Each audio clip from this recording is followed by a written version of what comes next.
Mister 420 Shri दत्तविजय production यांचं नाटक मी व्यावसायिक नाटक करतेय. त्याला प्रयोग म्हणतो. प्रत्येक वेळी काहीतरी नवीन होणार हे सापडतं रे. आज हे खूप छान झालं, आज इथे लोक फार हसली. सो या नवीन गोष्टी कळतायत. तू आबाळाची माया सारं काही तिच्यासाठी या सिरियल्स मध्ये काम केलं, तर तो शूटचा एक्सपिरियन्स कसा होता? प्रामाणिकपणे काम केलं की तुम्हाला जे तुम्ही मॅनिफेस्ट करताय सक्सेस तुम्हाला मिळत जातं.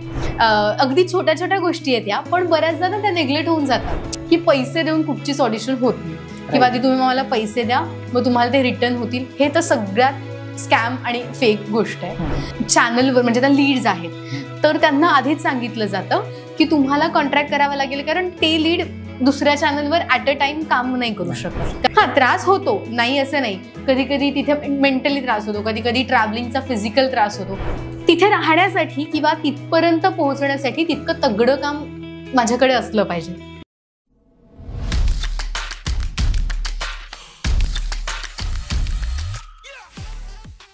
नमस्कार दक्षता. नमस्कार. तुझं या पॉडकास्टमध्ये मनापासून स्वागत आहे. थँक्यू. सध्या तुझं मिस्टर 420 हे नाटक सुरू आहे, तर त्या नाटकाबद्दल आणि त्या नाटकात तुझ्या भूमिकेबद्दल काय सांगशील?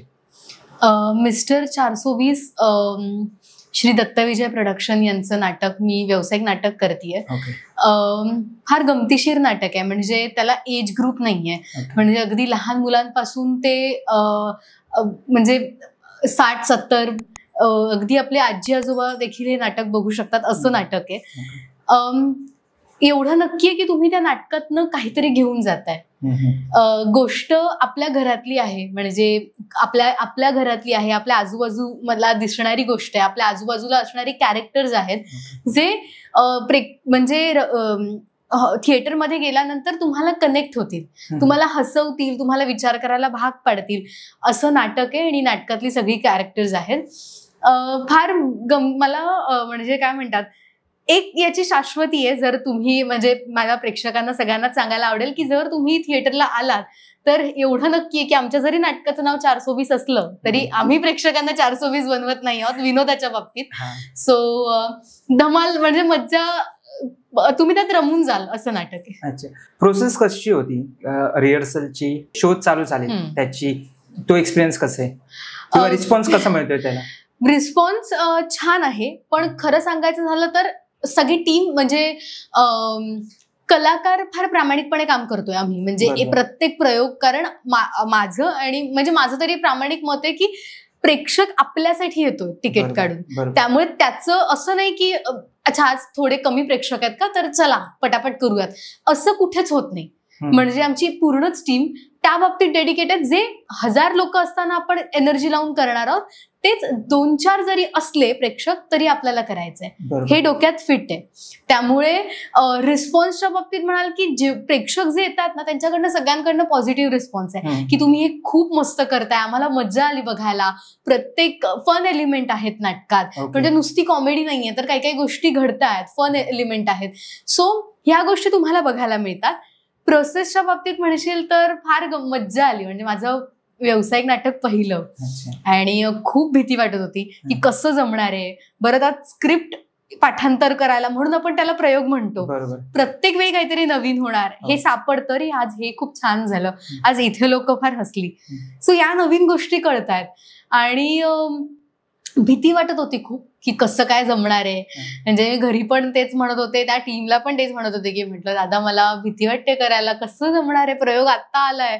आणि म्हणजे थोडी भीती असते ना करायला की कसं जमणार आहे, काही चुकलं तर किंवा फंबल पडला तर मग कसं काय करायचं.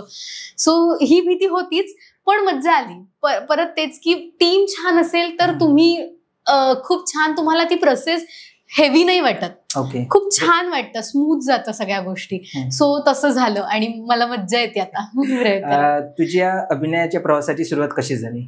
बापरे, अभिनयाचा प्रवास वगैरे असं काही नाहीये. खरं तर म्हणजे सद्गुरु कृपा, कारण मला असं वाटतं की हे इथे येणं असं काही मी ठरवलं नव्हतं की मला हेच करायचंय आणि हेच. गो विथ द फ्लो जाणारी मी व्यक्ती आहे. मला आवडतं तसं त्या गोष्टी घडत गेल्या. प्रामाणिकपणे काम केलं की तुम्हाला जे तुम्ही मॅनिफेस्ट करताय सक्सेस तुम्हाला मिळत जातं. मी शाळेत असताना वक्तृत्व स्पर्धा डान्स एन्युअल फंक्शन मध्ये किंवा नाटक, शाळेतलं नाटक असतं तसं, किंवा एंटर स्कूल कॉम्पिटिशन्स असतात वॉर्डच्या, तिथे भाग घेत होते. पण असं कुठे तेव्हा नव्हतं की हे करायचं, हे क्षेत्र मी निवडेन किंवा मला आवड लागेल या क्षेत्राची, असं काही नव्हतं. सो तिथनं सुरुवात झाली खरं तर.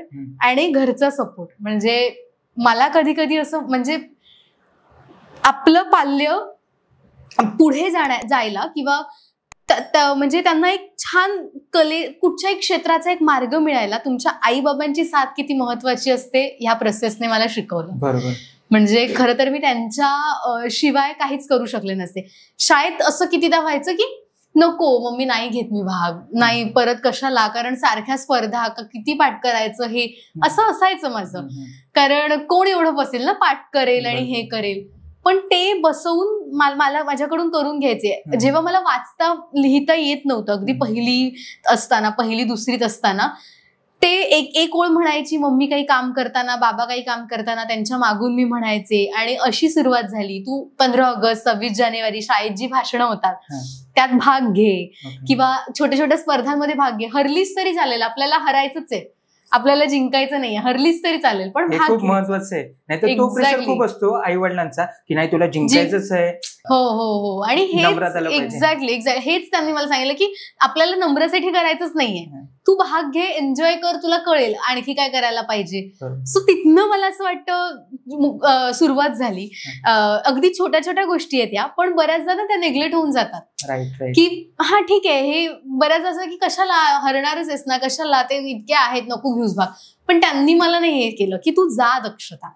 सो इथनं खरी सुरुवात झाली. त्यानंतर मी साठे कॉलेजची आहे आणि कॉलेजमध्ये असताना एकांकिका स्पर्धा, त्यानंतर तिथे सुरुवात झाली. तिथे एकांकिका करत होते मी आणि हळूहळू आवड निर्माण झाली. मग तेव्हा नाटक बघणं, म्हणजे कॉलेजच्या ग्रुप बरोबर, फ्रेंड्स बरोबर आम्ही नाटक बघायला जायचो किंवा एकांकिका स्पर्धा बघायला जायचो, किंवा आमची स्पर्धा झाल्यानंतर आम्ही थांबायचो आणि इतर स्पर्धा बघायचो. तर तेव्हा आवड निर्माण झाली. अरे अच्छा, काय सुंदर करतायत आपण, म्हणजे आपण जे करतो त्यापेक्षा हे काहीतरी बेस्ट आहे, हे बघणं व्हिज्युअली किती गरजेचं आहे. हळूहळू गोष्टी कळत गेल्या. आणि नंतर कॉलेजमध्येच असताना मी 13वीला वाटतं, 13वीला मी भूमी नावाची एकांकिका केली. आणि तो खरं तर माझ्या आयुष्यातला टर्निंग पॉइंट असं म्हणू शकतो आपण त्याला.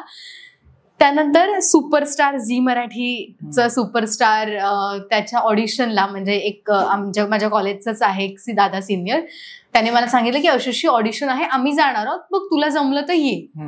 तर ती लोक ऑलरेडी गेले होते आणि दुपार झाली होती, तर रविवार होता, मला चांगला आठवत आहे. तर मी मम्मीला विचारलं की काय करू, मी जाऊ का तिथे, ठाण्याला आहे. तर मी ठाण्याला एकतर आयुष्यात पहिल्यांदा गेले.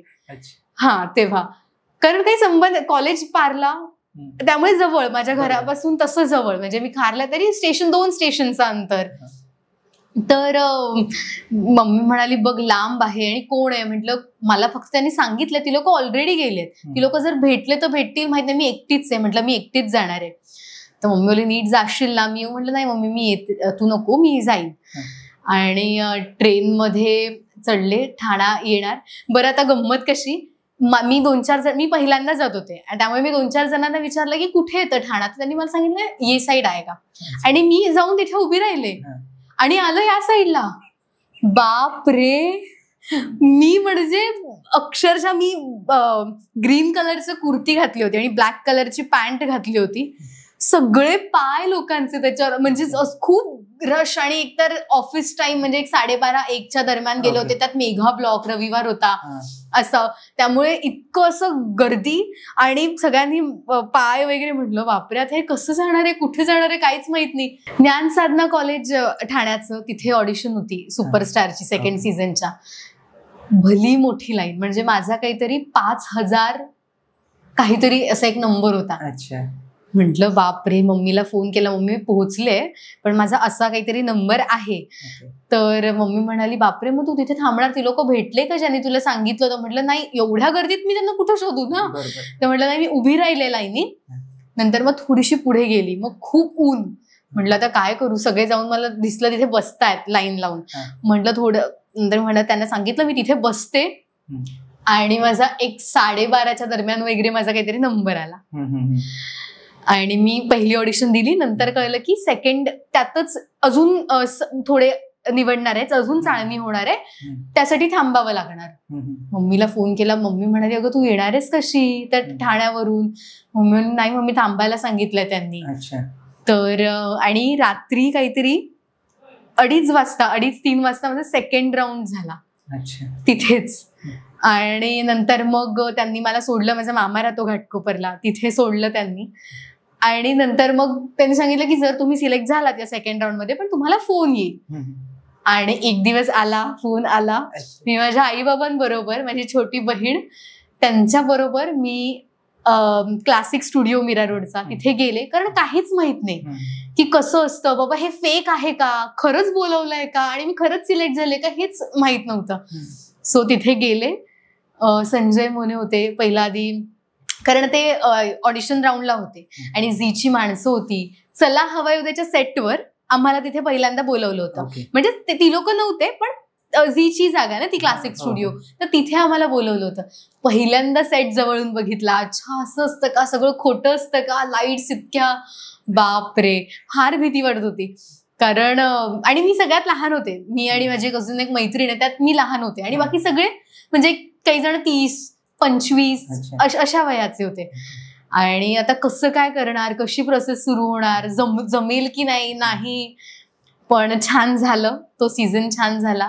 त्यानंतर सिरियल केली मी एक सन मराठीवरची, आभाळाची माया नावाची. आणि नंतर आपला झी मराठीवरची सारं काही तिच्यासाठी. ओके. तिथेच येणार होतो. तो पहिला मोठा ब्रेक कधी आणि कसं मिळाला? अच्छा, पहिला मोठा ब्रेक तसा माझ्यासाठी सुपरस्टारलाच मिळाला होता.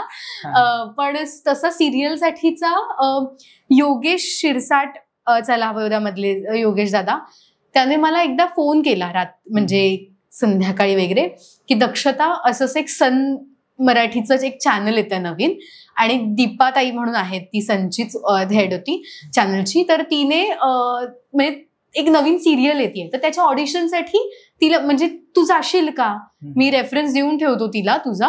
म्हटलं ओके दादा चालेल, मी फ्रीच आहे.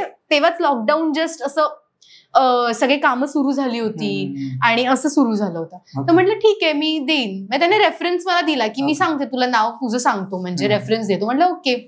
मग काही दिवसांनी मला फोन आला त्यांच्या क्रिएटिव्हचा की असं असं एक सिरियल करतोय आम्ही नवीन, तर ऑडिशन देशील? म्हटलं हो चालेल. मी ऑडिशन दिली. बरं आता ऑडिशन कशी, आता चाळीत माहितीये ना, संध्याकाळ झाली की सगळा गोंगाट सुरू होतो, मुलं खेळतायत, मैदानातून आवाज येतोय. आता ऑडिशन शूट करायचे, तर करणार कुठे?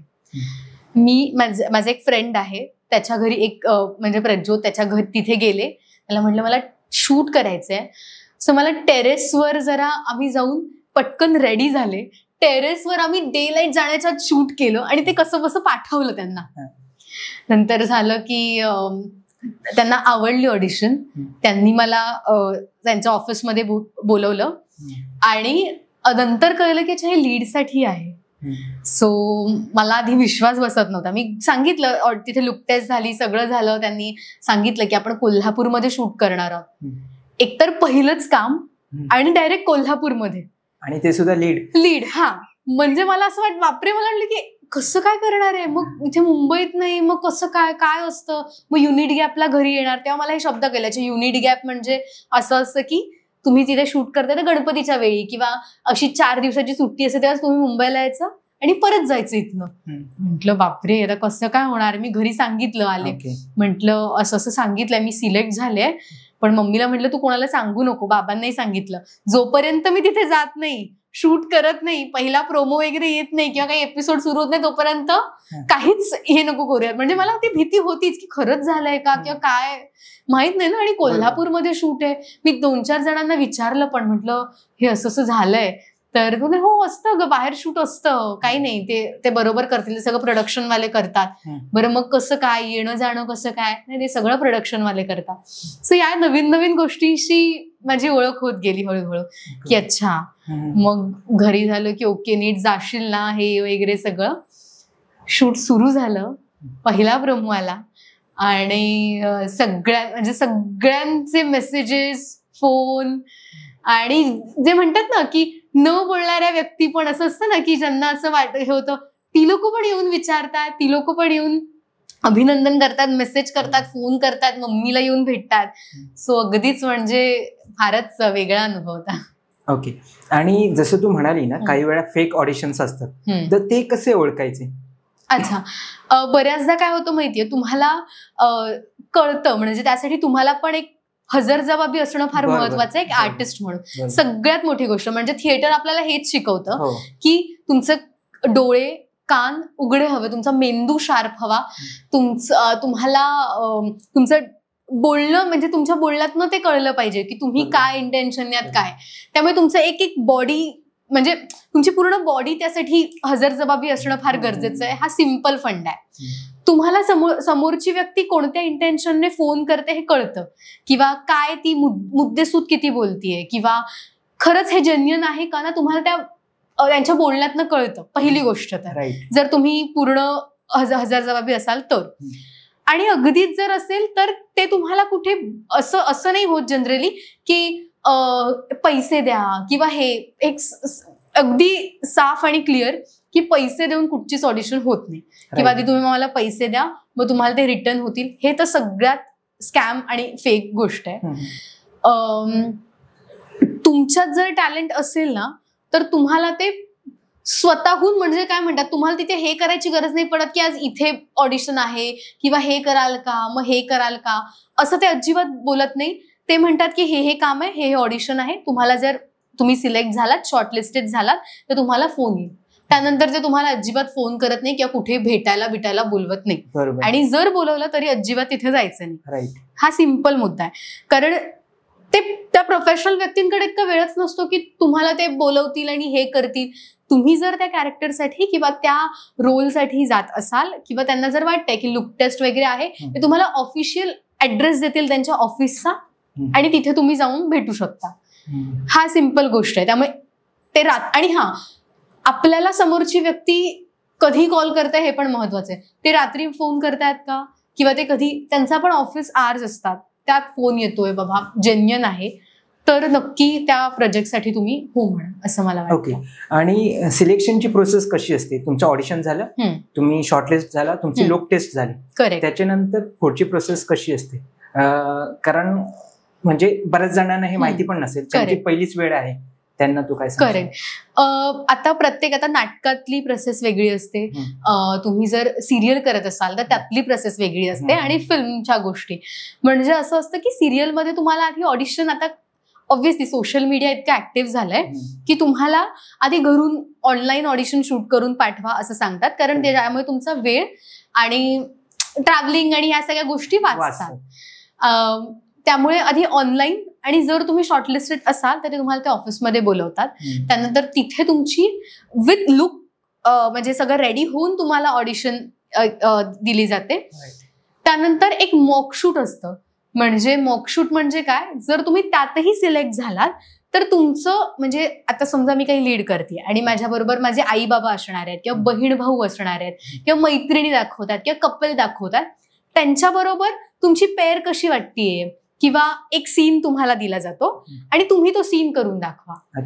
असं पण असतं बऱ्याचदा की तुम्ही तिकडे कसं, मग तुमची ती जोडी जातीये का नाही, ते कसं वाटतंय ट्युनिंग, आई बाबा मुलगी कसं वाटतंय, की आई बाबा मुलगा कसं वाटतंय, तुमची पेअर कशी वाटते, फॅमिली, किंवा त्यांच्याबरोबर तुमचे डायलॉग कसे वाटतात, छान वाटतंय का, ते खरं वाटतंय का, हे बघितलं जातं. मॉकशूट सारखं असतं. कधी कधी ते सेटवर पण केलं जातं थोडे दिवस आधी, पण जनरली सिरियलला होत नाही. आणि त्यानंतर डिरेक्टली तुमचं प्रोमो शूट असतं. आपलं डेली शूटला सुरू होण्याआधी प्रोमो शूट केलं जातं. एक टीम असते प्रोमो शूटची. त्यानंतर त्याचं खूप छान आपल्याला दिसतं, त्यामुळे त्यात थोडेसे एफर्ट्स टाकून शूट केलं जातं आणि प्रोमो आउट होण्याच्या आधी एक शूट डेला सुरुवात होते. ओके. आणि कॉन्ट्रॅक्ट वगैरे होतं का?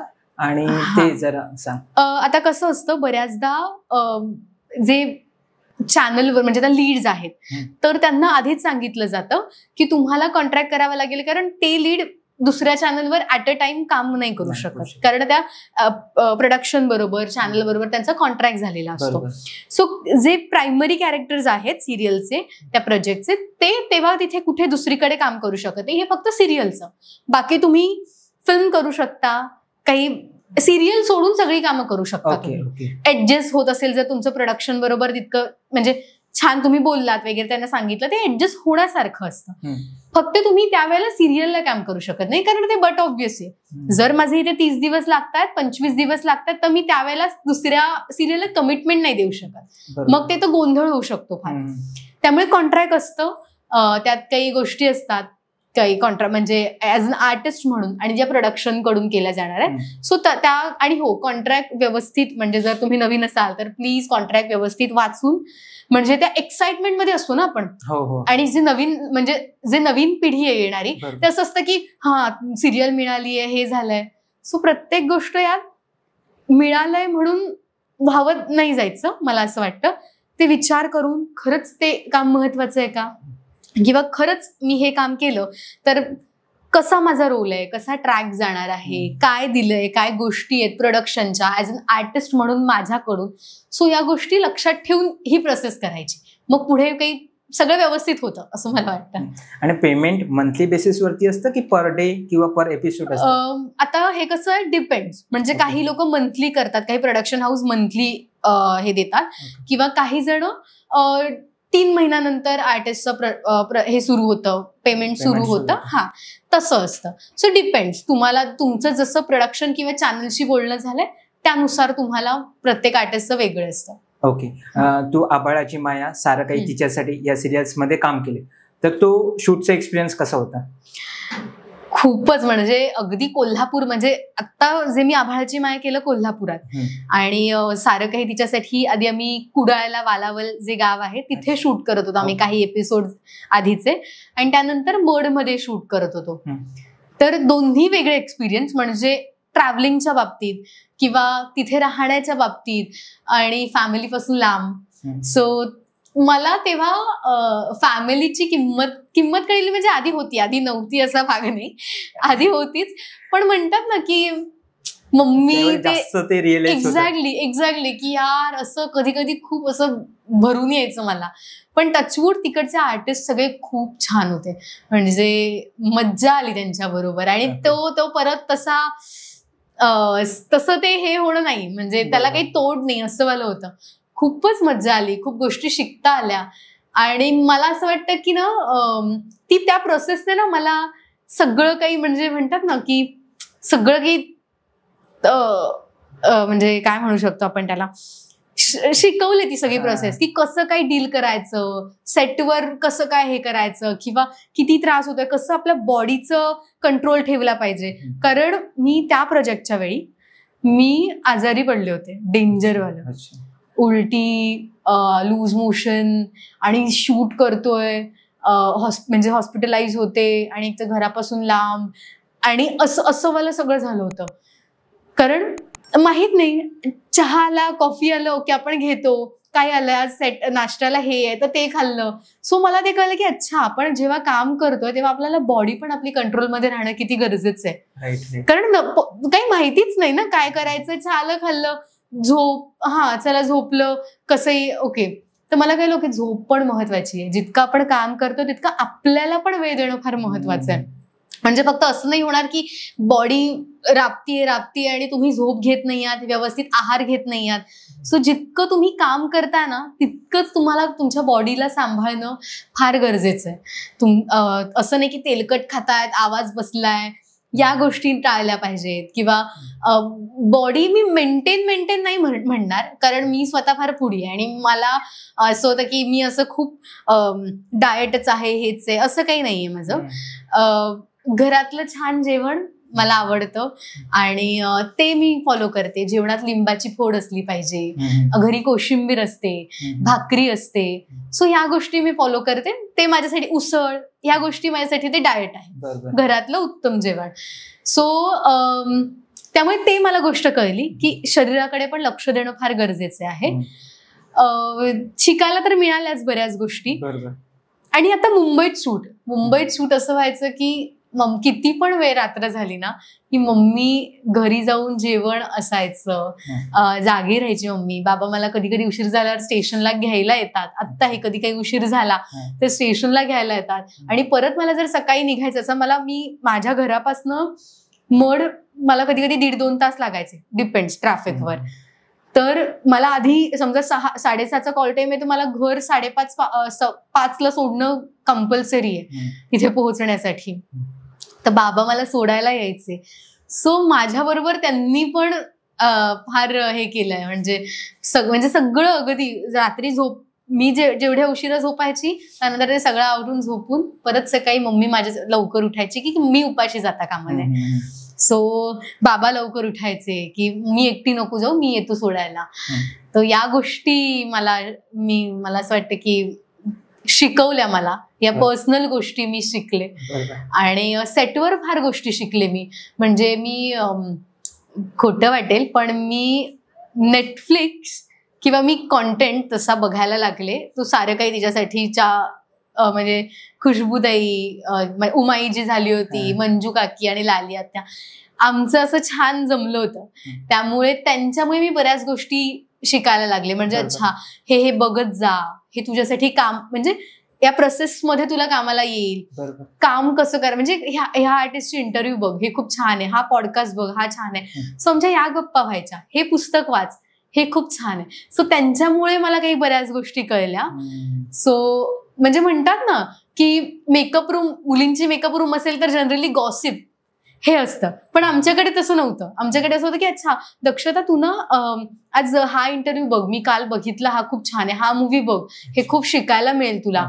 किंवा अगदी की अगं नाही तुझा ना मेकअपचा इश्यू होतोय, कारण स्क्रीनवर पण छान दिसणं तुम्हाला गरजेचं आहे, सो हे नको वापरूस, ह्या गोष्टी कर ज्याच्यामुळे तुला स्किनला पण त्रास होणार नाही. ह्या गोष्टी कर, सेटाफिलचे प्रोडक्ट वापर, हे खूप साधे म्हणजे नॉर्मल आहेत, लाईट आहे, सो हे वापर. सो मला ह्या गोष्टी पण कळल्या. म्हणजे अगदी आईसारखं सांभाळलं मला त्यांनी. अरे बाबा, टीम चांगली असणं खूप गरजेचं असतं. एक्झॅक्टली. तर मग आपण ती प्रोसेस एन्जॉय करतो. करेक्ट. नाहीतर खूप बर्डन वाटतं. तू थिएटर केलंय आणि मालिकांमध्ये काम केलंय, तर कोणतं माध्यम तुला जास्त आवडतं आणि का? मी खरं तर एक कलाकार म्हणून मला असं वाटतं की कोणतं माध्यम जास्त आवडतं असं नाहीये. मला उलट सगळ्याच माध्यमात काम करायला आवडेल. आणि हो, आणि ते म्हणतात ना की आपण आईला विचारल्यासारखं आहे की तुला कोणतं मूल आवडतं, म्हणजे मोठं मूल आवडतं की छोटं मूल आवडतं का मधलं, असं ते झालं. आईला सगळीच मुलं प्रिय असतात, तसं आहे. मला आवडेल. मला इनफॅक्ट अगदी शॉर्ट फिल्म मध्ये किंवा वेब सिरीज मध्ये आणि डॉक्युमेंटरीज असतात किंवा फिल्म फेस्टिवलसाठी आर्ट फिल्म ज्या असतात त्यात मला काम करायचंय. त्यामुळे माझं असं काही हे नाहीये की मला फक्त एवढ्याच गोष्टींमध्ये काम करायचं किंवा मला हेच आवडतं असं नाहीये. मी प्रत्येक क्षेत्र एन्जॉय करेल, म्हणजे करायला मला आवडेल आणि मी जे करते. त्यामुळे असं काही एक नाहीये की फक्त मालिका किंवा मूवी वगैरे असं काही. प्रत्येक माध्यमाची मजा पण वेगळी आहे. प्रत्येक माध्यमात शिकण्यासारखं पण बरंच आहे आणि ती प्रोसेस एन्जॉय करू शकतो. आता ज्यांना या फील्डमध्ये यायचे, ज्यांना ऍक्टर व्हायचे, त्यांना तू तुझ्या आतापर्यंतच्या एक्सपिरियन्स वरून काय सांगशील? एक सिंपल गोष्ट सांगेन मी की प्रामाणिकपणे काम करा. तुम्हाला प्रामाणिकपणे काम केलं ना तर काय होतं ना की तुम्हाला ते आपोआप त्या गोष्टी, ती वाईब, युनिव्हर्स तुमच्यापर्यंत ते येत जातं. तर मला एखादं काम मिळालंय, मी त्या कामासाठी किती धडपड करत होते. समजा फॉर एक्झाम्पल मला एक काम मिळालंय, मी त्या कामासाठी धडपड करते, पण जेव्हा मला ते काम मिळतं तेव्हा मी ती प्रोसेसच एन्जॉय करत नाही, मग त्याचा उपयोग शून्य. तुम्ही त्यासाठी सगळं करताय आणि जर ती गोष्ट तुम्ही एन्जॉयच करत नसाल तर त्याचा काही उपयोगच नाहीये. सो ती प्रोसेस मिळेपर्यंत आणि ती गोष्ट मिळाल्यानंतर पण ती प्रोसेस एन्जॉय करायला शिका. हे एवढा सिम्पल फंड आहे. तर मला असं वाटतं तुम्ही प्रत्येक गोष्ट एन्जॉय कराल, तिथे तुम्हाला त्रास नाही होणार. हा, त्रास होतो, नाही असं नाही, कधी कधी तिथे मेंटली त्रास होतो, कधी कधी ट्रॅव्हलिंगचा फिजिकल त्रास होतो, पण जर ते काम आवडीचं असेल ना तर तुम्हाला तो त्रास होणार नाही, जर ते तुम्ही मनापासून करता. दुसरी गोष्ट अशी जी मी आत्तापर्यंत शिकले, मला असं वाटतं की तुमचं काम छान आहे, एकदम मस्त काम करताय तुम्ही, पण तुम्ही एक माणूस म्हणून कसं, म्हणजे तुम्ही उगाच हे करताय, ऍटिट्यूड दाखवतायत, इगो तुमचा येतोय, जिथे दाखवायला हवा तिथे दाखवायलाच पाहिजे, नो डाऊट. पण उगाच तो असतो ना एक की मी कोणच, म्हणजे असं मला जे असतं ना ते मला असं वाटतं ते टाळून एक माणूस म्हणून जगायला शिकलं पाहिजे असं मला वाटतं. कारण एखाद्या तुम्ही सेटवर गेलात तर तुम्हाला तिथे तुमच्या कामासाठी 1-2 महिने कौतुक करतील, अरे काय सुंदर काम करते, फारच सुंदर, अरे मस्तच, हा सीन तर उत्तमच. पण नंतर जर तुम्हाला त्यांच्यासोबत 1 वर्ष, 1.5 वर्ष, 2 वर्ष मालिका सुरू असेपर्यंत काम करायचंय तर तुम्हाला एक माणूस म्हणून छान असणं गरजेचं आहे. मग तुम्हाला लोक नाही जवळ करणार की अरे काय ही आहे आर्टिस्ट छान पण हे फार नखरेत बाबा, काय फारच आहे, उगाच नखरेत. बरोबर. सो हे असं होतं, म्हणजे अशी तुमची एक वाईब बनायला सुरुवात होते. तर मला असं वाटतं तुम्ही माणूस म्हणून छान प्रामाणिकपणे काम करा, उत्तम राहा, उत्तम काय म्हणतात त्याला, हजर जबाबी राहून त्या गोष्टी व्यवस्थित फॉलो करा, एक दुसऱ्याशी ट्रीट करताना पण, आणि स्वतः पण तो जपून, एक स्वाभिमान जपून त्या गोष्टी उत्तम होतील असं मला वाटतं. त्यामुळे तुझे आता कोणते प्रोजेक्ट्स आहेत चालू आणि पुढचे कोणते, आणि कोणत्या प्रोजेक्ट्स मध्ये काम करायचंय तुला? ओके, तर मी चालू प्रोजेक्ट सांगते. मी सध्या मिस्टर 420 रंगभूमीवर व्यावसायिक नाटक करतेय. व्यावसायिक नाटक कॉमेडी आहे छान, तर प्लीज नक्की बघायला या. त्याचबरोबर माझी एक वेब सिरीज येते अल्ट्रा मराठीवर, OTT प्लॅटफॉर्मवर. राख नावाची वेब सिरीज 21 मार्च पासून दिसणार आहे प्रेक्षकांना अल्ट्रा मराठीच्या OTT प्लॅटफॉर्मवर. आणि बाकी प्रोजेक्ट आहेत. एक आर्ट फिल्म केली मी मध्ये फेस्टिवलसाठी, सो त्याचं शूट झालं. आणि बाकी काही ऑडिशन्स वगैरे देणं सुरू आहे, वेगवेगळ्या ऍडसाठी किंवा फिल्मसाठी आणि बऱ्याच गोष्टींसाठी ऑडिशन्स देणं सुरू आहे. त्याचबरोबर मला काम करायला आवडेल कोणत्या ह्याच्यात, तर मला ना प्रत्येक वेळी मला स्वतःला एक चॅलेंजिंग आणि वेगवेगळ्या भूमिकेत बघायचं आहे. म्हणजे एक मला माणूस म्हणून आणि एक कलाकार म्हणून पण मला रटाळपणा येणार नाही, मला मजा येईल काम करायला. म्हणजे मी फक्त ही गोष्ट करते तर ह्या गोष्टीत मी कम्फर्टेबल झाले म्हणून मी तीच गोष्ट करायची असं नाही मला ठेवायचंय. मला खूप छान आणि मस्त कामं करायची आहेत जे मला चॅलेंजिंग वाटेल, अरे मला मजा येते काम करायला. असं नाही, कोणतंही काम निवडताना किंवा करताना मला ही गोष्ट मी फॉलो करते की एक तर ते काम मला प्रामाणिक करायचंय, दुसरी गोष्ट म्हणजे मी सेटवरून घरी गेल्यानंतर मला सुखाची झोप लागली पाहिजे की यार मज्जा आली आज काम करून, छान काम झालं. म्हणजे मी उगाच म्हणतात ना की चल पैसे मिळतात ना, पैसे मिळाले ना बस झालं, कसंही करा, हे नाही मी केलं. आज खूप मस्त काम केलं, मला ती सुखाची झोप लागली पाहिजे असं मला वाटतं प्रत्येक माझं प्रोजेक्ट केल्यानंतर. आणि जे प्रामाणिकपणे काम केल्यानंतर होतं जे की, सो मी या गोष्टी फॉलो करते. तर मला असं वाटतं की मला वेगवेगळ्या प्रत्येक, म्हणजे मी जसं म्हणाले की मला वेगवेगळ्या माध्यमात छान छान रोल करायचे जे मला करायला मजा येईल, चॅलेंजिंग वाटेल आणि शिकता येईल त्यातनं. चांगल्या टीम बरोबर काम करायचंय आणि मजा आली पाहिजे प्रेक्षकांना मला बघायला. म्हणजे एक त्यांच्यासाठी ट्रीट असली पाहिजे किंवा यार छान काम करत्या, हे मला ऐकायला फार आवडतं. म्हणजे की तू किती छान, म्हणजे ऑब्व्हियसली दिसणं वगैरे हे तर आहेच, ते सेकंडरी आहे माझ्यासाठी, पण यार तुला बघून ना स्क्रीनवर छान मजा आली, आमची वाटतेस तू, आम्हाला आमच्या घरातली वाटतेस, हे मला फार, मी त्याला त्या गोष्टीला प्रायोरिटी देते की अरे दक्षता ना खूप सुंदर काम करते. हे मला ऐकायला आवडेल सगळीकडनं. म्हणजे मी ज्या ज्या क्षेत्रात किंवा म्हणजे ज्या ज्या मीडियम मध्ये काम करेन, ज्या ज्या प्रोजेक्ट्स मध्ये काम करेन, की दक्षताने खूप छान काम केलं. सो हे मला आवडेल ऐकायला. अच्छा, जेव्हा शूट नसतं त्यावेळी तू ऍज अन ऍक्ट्रेस म्हणून काय प्रिपरेशन करते? ओके, मी सिरीज बघणं, मूवी बघणं. मी काय करते माहितीये का, आता समजा आपण भेटलोय आणि आपली एका अरे हा तो मूवी बघ, मी काय करते नोट डाऊन करते त्या गोष्टी.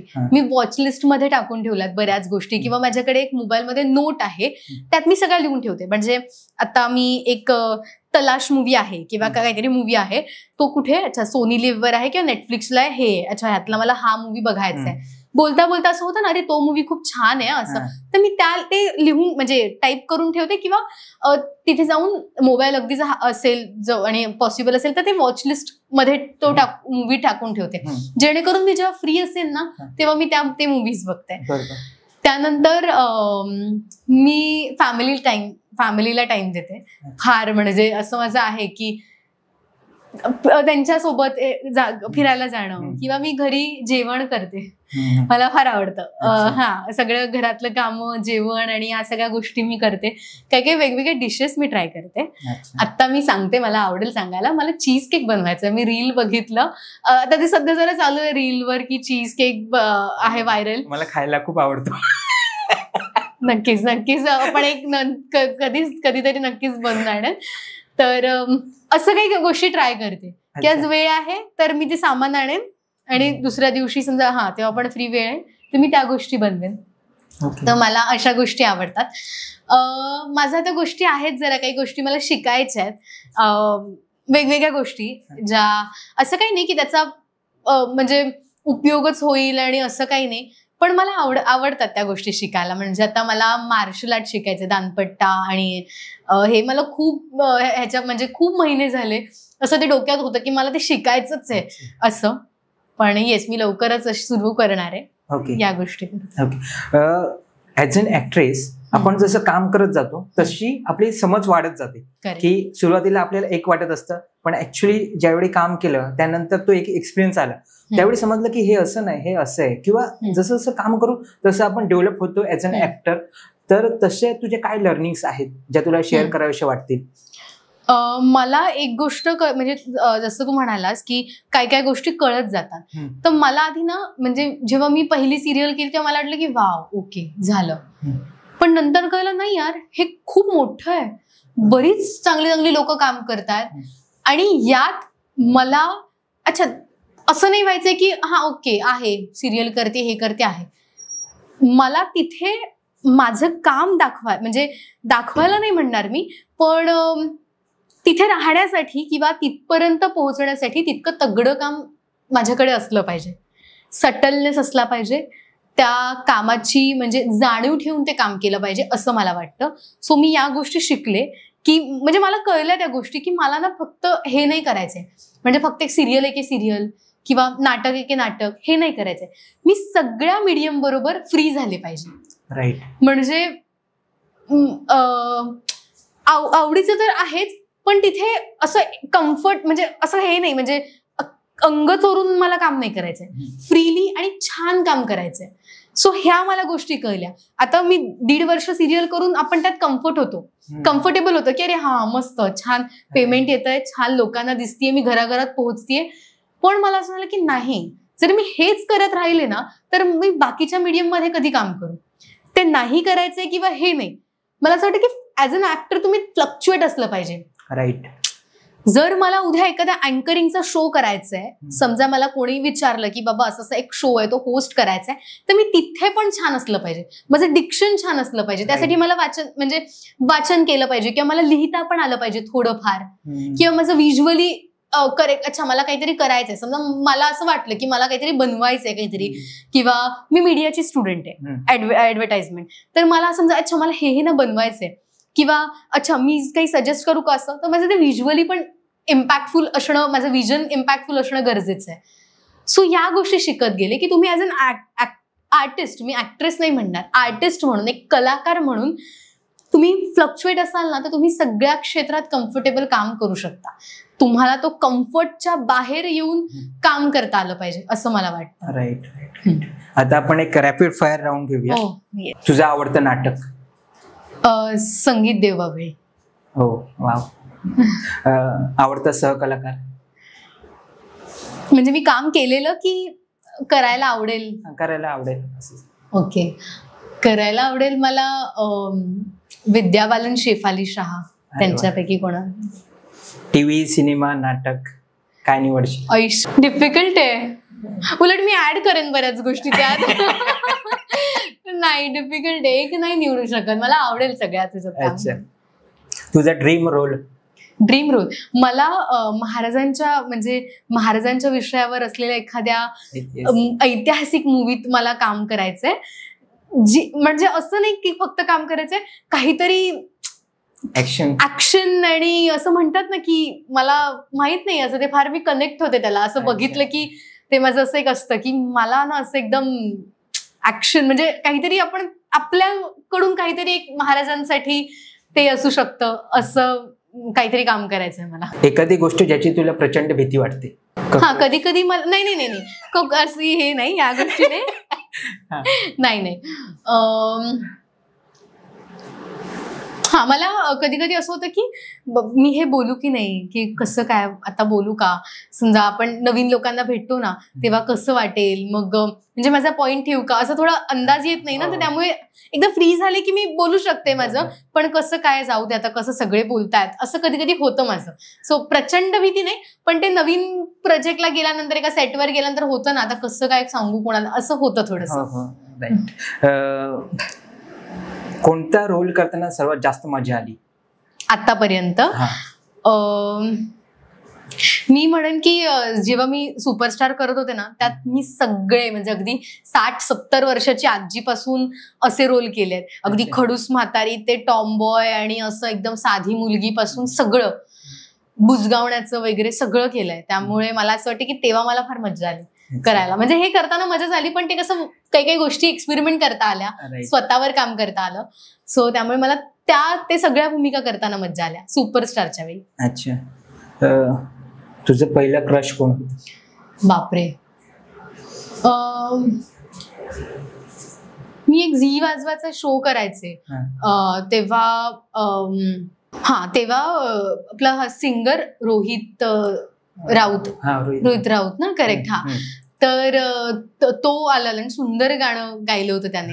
सो मला असं वाटलं की वाव यार, सो मी असं ते गाण्यामुळे झालं होतं बस. अदरवाईज असं काही क्रश असं काही नाही, म्हणजे असं काही आवडलंय वाव मस्त बिस्त असं काही नाही, गाण्यामुळे छान. आणि ते हृदयात वाजे समथिंग आणि ते तो पिक्चर होता त्यामुळे ते आहे. अदरवाईज असं काही हे नाही, क्रश असं नाही. ठीक आहे, एका शब्दात दक्षता तुझं वर्णन कसं करशील? मला असं वाटतं की इंडिपेंडेंट. कारण मग ते विचारांच्या बाबतीत असू दे किंवा कामाच्या बाबतीत असू दे, काम निवडण्याच्या बाबतीत असू दे, किंवा मग काही डिसिजन किंवा काही ओपिनियन ठेवण्याच्या बाबतीत असू दे, मला असं वाटतं की एक स्त्री म्हणून, मी कलाकार नाही म्हणत आहे, पण एक स्त्री म्हणून आपल्याला ते हे असावं. म्हणजे असं की मी स्त्री आहे तर मी असं नाही, इंडिपेंडेंट, पण ते रिस्पेक्टच्या बाबतीत पण असू दे, सगळ्याच बाबतीत ते एक मी आहे तशी, की मला म्हणजे काम निवडण्याच्या बाबतीत पण, किंवा असं असतं ना की मी काही म्हणजे एक स्वतःहून करणं, अगदी काम म्हणजे निवडण्यापासून किंवा अगदी ऑडिशन शोधण्यापासून सगळ्या गोष्टी मी, म्हणजे माझ्या फॅमिली बॅकग्राऊंड असं काही नाहीये या क्षेत्राचा, काहीच नाहीये, काही कुठे काही संबंध नाहीये. त्यामुळे जे काही केलंय ते अगदी शून्यापासून असं केलंय की अच्छा कुठे असतं, काय असतं, आता पण विचारणं किंवा असं या सगळ्या गोष्टी करते. त्यामुळे कदाचित सगळ्याच बाबतीत इंडिपेंडेंट आणि काय म्हणतात त्याला, प्रामाणिक असं मी वर्णन करेन. ओके, आता मागे वळून बघताना तुला कसं वाटतं तुझ्या आतापर्यंतच्या प्रवासाबद्दल, आणि पुढच्या 5 वर्षात तुला स्वतःला कुठे बघायला आवडेल? ओके, मी जसं पहिलंच म्हणाले की हे खरं तर म्हणजे देवाची कृपा आहे, समर्थ कृपा आहे, आज मी इथपर्यंत आहे, कारण त्यांच्याशिवाय शक्यच नव्हतं हे. मी म्हणजे म्हणतात ना, मी कधी पण सेटवर गेल्यानंतर माझं असं असतं की हे मी अजिबात मी नाही करत आहे, म्हणजे मी एक प्रामाणिकपणे काम करण्याचा प्रयत्न करतेय. तर ते मी केलं, मी माझ्यामुळे झालं, हे जर मी ठेवलं ना, तर ते मला असं वाटतं की ते गोष्ट, तो कुठेतरी अहंकार येतो. ही स्पिरिच्युअल गोष्ट नाही म्हणत आहे मी, पण ते असं ना वाटायला लागतं हे मी माझ्यामुळे झालंय, सो ते मी माझ्याकडे ठेवतच नाही गोष्ट. ओके, हे मला हे करायचंय, माझे डिरेक्टर आहेत ते मला सांगतील सर बरोबर झालं का. मी आत्ताही म्हणजे मी जरी सिरियल करून आले तरी आमचे जे नाटकाचे डिरेक्टर आहे प्रदीप वेलोंडे म्हणून, त्याला मी विचारते दादा बरोबर होतं का, हे मी प्रत्येक प्रयोगानंतर विचारते. कारण तिथे मला असं वाटतं की आता मी कोणतरी सिरियल करून आले ना, तर मी आता कोणतरी ग्रेट आहे, मला जमतं, ही मला भूमिकाच ठेवायची नाही असं मला वाटतं. मला नेहमी शिकत राहायचंय. सो मी त्याला आत्ताही विचारते, दादा हे मी बरोबर केलंय ना, बरोबर आहे ना, काही मला सांग आजचा प्रयोग कसा झाला. सो हे मला असं वाटतं मी शिकत राहण्याच्या बाबतीत आहे. आणि खूप गोष्टी मी म्हणजे शिकायला मिळाल्या. मी आधी अशी नव्हते, म्हणजे मला असं ना पटकन अच्छा रे आपल्यामुळे झालंय का, मग कसं वाटेल, काय वाटेल, खूप विचार करणं असं होतं. पण ती गोष्ट बदलली आहे. माझी मतं मी मांडायला लागले आता, पण ते उत्तम प्रकारे, म्हणजे कोणाला दुखावून वगैरे नाही की माझं हे असं असं आहे, हे असं असं आहे. सो या गोष्टी शिकले मी स्वतःला एक घडताना बघितलं. आणि पुढच्या 5 वर्षानंतर मला छान छान फिल्म्स करायच्या चांगल्या डिरेक्टर्स बरोबर. मग ते फक्त मराठी नाही तर हिंदीमध्ये पण चांगल्या प्रोजेक्ट्समध्ये काम करायचंय. एक असतं ना की दक्षता फक्त हेच करू शकते, साधी छान मस्त गुडी गुडी रोल, हे मला नाही ठेवायचंय. मग ते माझ्या कामातून मला दाखवून द्यायचंय की अरे नाही, दक्षता ना वर्सिटाईल काम करू शकते, छान काम करते, तिला घ्या. म्हणजे तिचं रेफरन्स देतात लोकांना जनरली आपल्या इंडस्ट्रीत की अच्छा दक्षता कशी काम, हा छान छान काम करते. सो हा रेफरन्स आला पाहिजे असं मला वाटतं की काही रोलसाठी की नाही दक्षता सुंदर करू शकते हे काम, असं झालं पाहिजे. असं मला वाटतं की ते मला माझ्या कामातनं करायचंय आणि सगळ्या मीडियम मध्ये काम करायचंय मला. अच्छा, धन्यवाद दक्षता, पॉडकास्टसाठी वेळ दिलास. तुझ्या वयाच्या मनाने तुला खूप छान समज आहे, म्हणजे खूप गोष्टी शिकता आल्या तुझ्याकडून. खूप छान वाटलं भेटून तुला तुझ्या पुढील वाटचालीसाठी NP क्रिएशनच्या टीमकडून खूप साऱ्या शुभेच्छा. Thank you so much.